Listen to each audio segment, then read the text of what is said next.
my friend expected me to fund her wedding, it ruined our friendship. Why would you expect that from a friend? From what? I need more. I need more. I, 31 female, and my best friend, let's call her me, 32 female, met in the summer of 2005 when her family lived next door to us. I don't even remember how we became close. I just remember that we clicked almost instantaneously. I was 11 and she was 12. We became each other's partners in crime. I admittedly get closer to her than I am with my sister. By the way, this comes from Last Talk 87, and if you want to submit your own story, go to r/OKStorytime subreddit. So, when I turned 18, I moved to a bigger city about 7 to 8 hours away from my hometown. This is where I found a job and slowly built my career and became independent. Around 2017, I decided to move to a different company, and that's when I met my husband-to-be. Let's call him Ralph, 32 male. After about a month of getting to know each other, we decided to start dating and have been together since. This is an important context, so please keep in mind. Getting engaged is not common practice in our country. It's usually reserved for only the rich, the prestige. Common folks usually go straight to the marriage talks. No proposal, no rings. With that said, me and Ralph started talking about getting married in 2020 and started saving for the wedding since. Same year, 2020, I was contacted by me asking me if she can temporarily live with me while she's job hunting, and since I don't live with Ralph, I obviously agreed. At this time, I understood the indication that she won't be able to help out with rent, bills, and groceries, but I'm fine with that. I was earning enough for the both of us. A month after she moved in with me met her boyfriend, Jay, 27, male. At this point, she has not found a job. Her reasoning was that she hasn't found the right job for her yet, which at the time I supported. Until 2 weeks after she met Jay, she told him to move in with her at my house without my knowledge. You gotta have the knowledge first. Knowledge. You need knowledge. If my brother said, hey, can I move in with you in LA before I found a job? I'm going to be like, sure.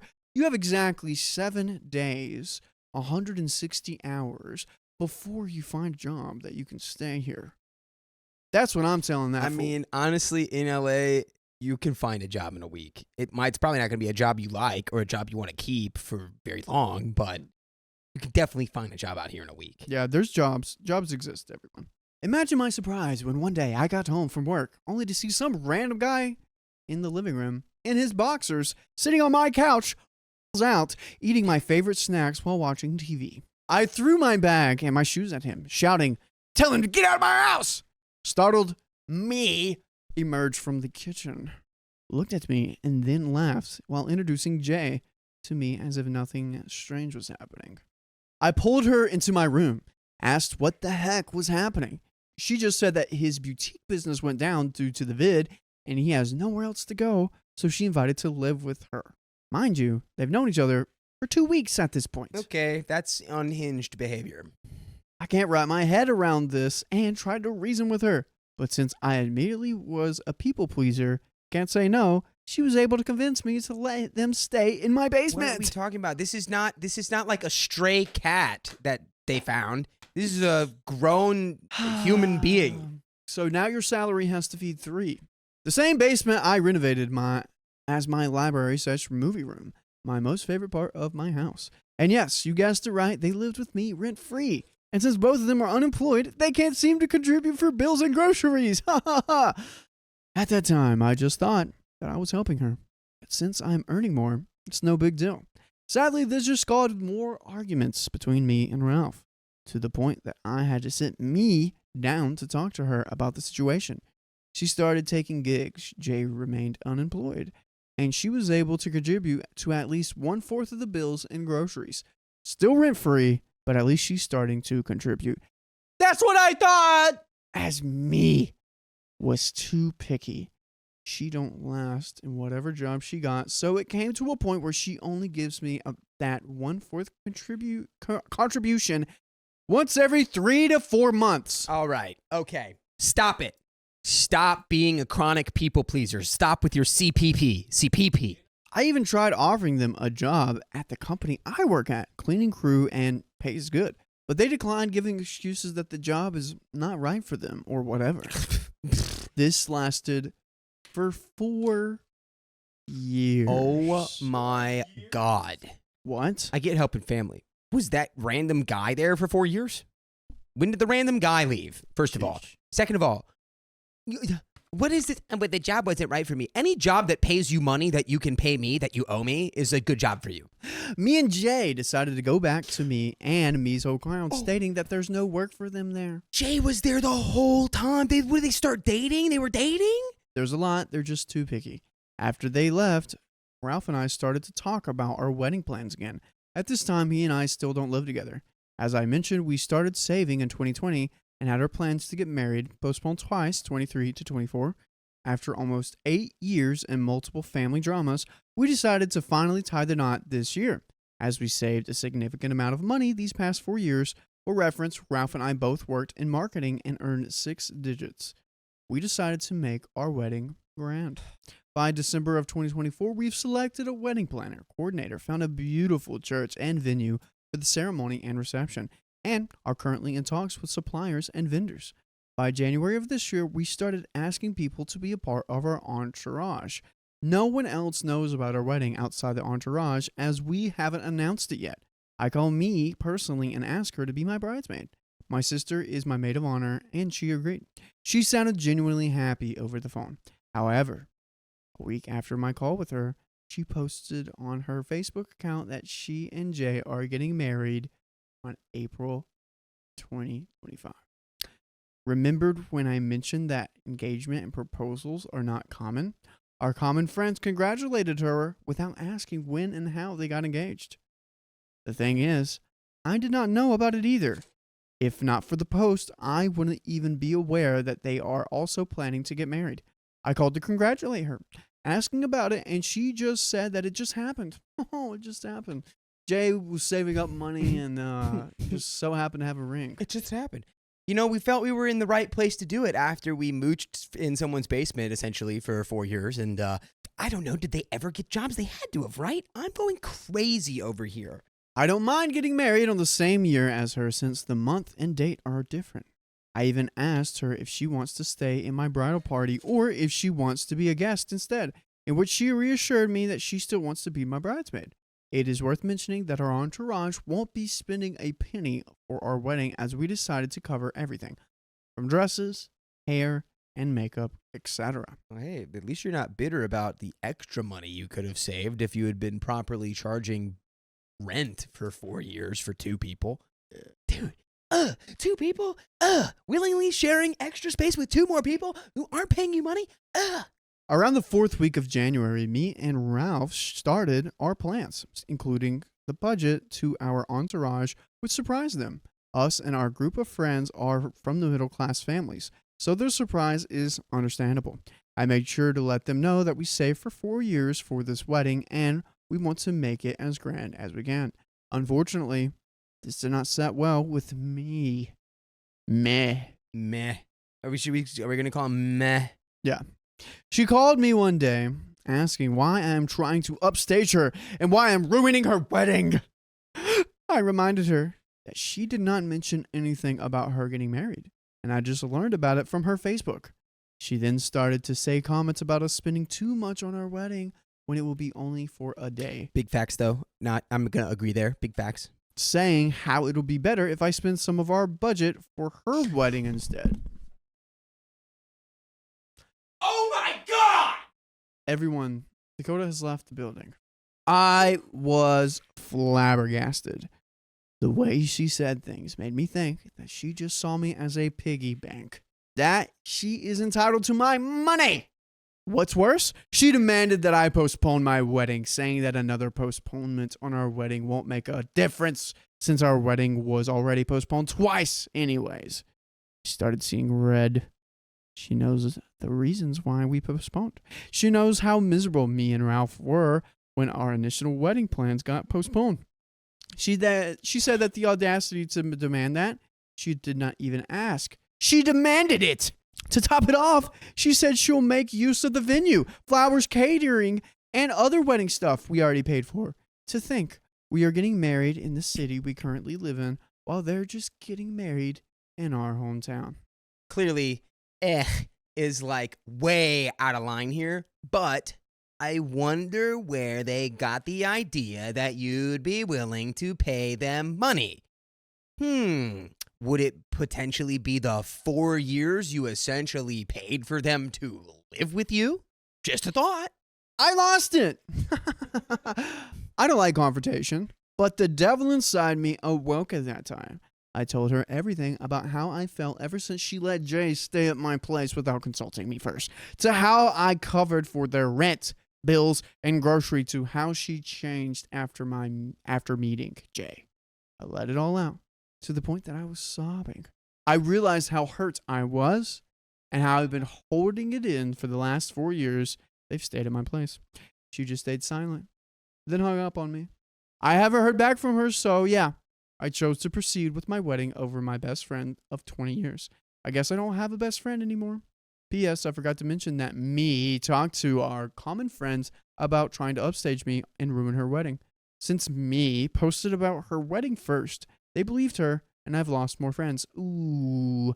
You got, as soon as that happens, whoever the news gets to first, they'll believe. But you gotta go to PR. You gotta PR that. You gotta come back. Yeah, exactly. It's like, oh, did they tell you the whole story or just that? Oh, they just said that I'm trying to upstage the. Okay, cool. I've been with my partner for 8 years. We would have gotten married earlier, but I had them stay essentially for free at my place for 4 years. Yeah. Because they were just too broke to afford rent, I guess. PSS, I forgot to mention that me was from a religious family and that the wedding was forced by her dad, as he caught them in bed together. I was also told by a common friend that I'm still friends with that the possible reason for me's outburst was because she compared my wedding to hers. I was told that she will be having a civil wedding. Breaking news from both of them are still employed and me's dad is paying for their wedding. What's new? Choosing to be unemployed for 4 years is insane. Choosing, that's a choice. You've chosen now that you're going to be unemployed. Okay. Update. Thank you, everyone, for your kind words. It has made me realize that I don't have to be sad about this lost friendship and made me recognize who my real friends are. I'm still in the process of accepting it, but I'm getting there. So here's the update. I talked to Ralph about this. I showed him your comments, and he agreed with you. We have set up passwords with our vendors, suppliers, to avoid any possible issues. We are also in talks with our wedding planner and the venue owner for a possible change in venue. Going back to me, even before, Ralph kept telling me that her and Jay staying at my place freeloading was not right. Sadly, I had too much faith on our relationship that it made me ignore all the red flags. But trust me, looking back, I can say that me was not like this. When she was there whenever I needed her most. I never felt that she used me or took advantage of me when we were younger. But I noticed that it all changed when I moved away and started working. For context, I got into university at 15 and graduated early at 18. Which is why I was able to move away from her hometown for work early. While I started working, she remained at school. Unfortunately, she did not finish college, and we met the wrong crowd. This will be relevant later on. Ever since I was a kid, I've been told that I liked giving gifts. And this continued to adulthood. I can say that this is my love language. Same.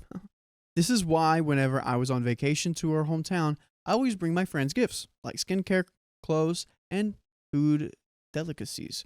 I also take them out to dinner from time to time. I think this was when me started taking me for granted and started taking advantage of me. Looking back, I realized that whenever we are out, either I asked to go out or she asked me, it's always me who foots the bill. I also remember that I always gave her gifts on her birthday. I even paid for our vacation on her 25th birthday, but I never once received a gift from her. Not even a simple card. She just simply sent me a text wishing me a happy birthday. Back then, I just thought that since she's still a student, it's fine. It's the thought that counts. There was also a time when she introduced me to her group of friends. Same friends that cussed me out for stealing their thunder and ruining her wedding. And yes, the same wrong crowd. It was supposed to be an eat out with just the two of us, but I ended up paying for more than 6 people. Dang. This random meetups with her random friends happened multiple times, and I remember that I always was the one paying for it. One of her friends even borrowed money from me, $500 with me's guarantee. I should have known then, but as I said, I was blind, and yes, I never got that money back. After thinking hard about it, I realized that she really did take advantage of me. She used and financially mistreated me for years. With that said, I called my mom earlier today and asked her to pass the phone to me's dad. My mom and her dad are still neighbors. I told her dad everything. I also sent him the copy of the ledger I kept, all unpaid bills, rents, and groceries. And yes, I keep ledgers for all of my spendings, something I learned from my job. Surprisingly, her dad told me that she was sending money to me all those 4 years that she lived with me. Yes, she was receiving money from her dad. What? What? What are you doing? What are we doing? What are you doing, Dad? What? I was told that the said money was for her part of the rent and for her to buy her own groceries. I was surprised. I told her dad that I have not received anything from me other than the amount indicated in my ledger. He was livid, especially to the fact that she was living with Jay all those years she was here. I'm not sure where the money went. Maybe that's how she was able to buy things while unemployed. Anyhow, her dad told me that he'll be paying it back. He also told me that he won't be paying for their wedding anymore and will be giving them an ultimatum. Also good for him. Thank Either God. to find a job and get married, or he will punt them both out of his house. Let's go. Now I will be getting my money back soon. We'll be using it for our honeymoon. And there is a possibility that me and Jay won't get married. I also blocked her and her friends' numbers as well as in Facebook, because I'm sure that she'll be calling me nonstop once she hears from her dad. She does not have Ralph's number, so I'm not worried about him. By the way, you guys don't have to worry at all in your lives if you go to your favorite podcast platform, Apple, Spotify, iHeartRadio, and search up OK Storytime and Boom Pop Pow. There we are, with stories as crazy as this one. If you like it, go check it out. Yeah, good for OP. Good for OP. Got her money back. Things are working out. The dad's got a spine. Also, the dad's really nice. Like, what? So yeah, for now, I guess all is well and unpaid debts have been settled. I'm a little guilty about the possibility of ruining me's wedding, but Ralph assured me that since me and her friends already accused me of doing so, I'm just owning up to it. So that's the end of my update. If I ever hear more about them, or if they'll get remarried this April, I will let you know. And I will also post an update after Ralph and Mai's wedding. Thanks again, everyone. Dang it, I wish it was after this. I wish I didn't know the story was a thing until after the wedding. Dang it.